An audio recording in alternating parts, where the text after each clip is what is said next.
Hi everyone, welcome to database tutorial. So in today's video we will see what is the difference between tiled versus floating in a dashboard.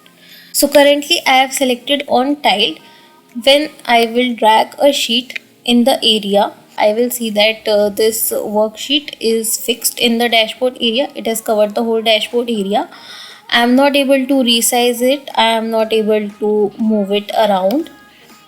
So that is a tile. It makes the worksheet fixed. When I will add another worksheet here, suppose I am adding here another worksheet. So as you can see, I can just choose the space where I want to add this another worksheet. So if I have chosen here, that worksheet will divide between two like this. I can just make it a vertical or horizontal, that I can do, but I cannot resize these sheets. I can just resize any sheets area.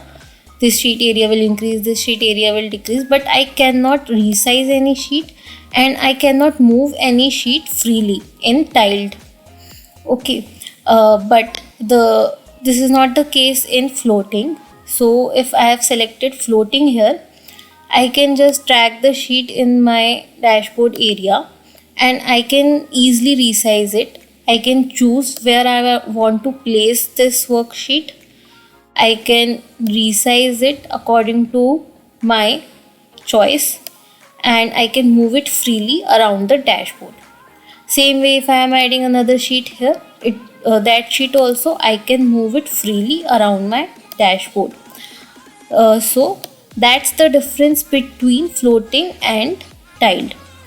Now to change the status for a worksheet, to convert it from floating to tile, you can just go to drop down of the sheet and here you will see the option of floating. You can tick mark or untick. So currently it is ticked, you can choose to untick and that will become tile. So it will cover the whole dashboard area like this.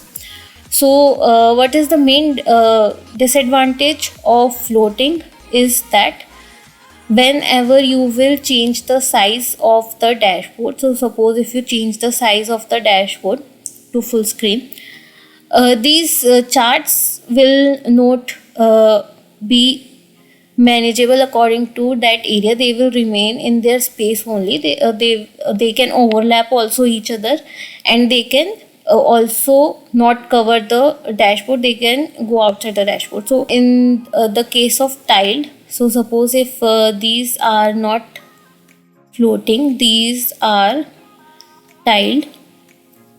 Now in this case, whenever you will change the desktop size, these both will change according to the size of the dashboard and they will not overlap each other.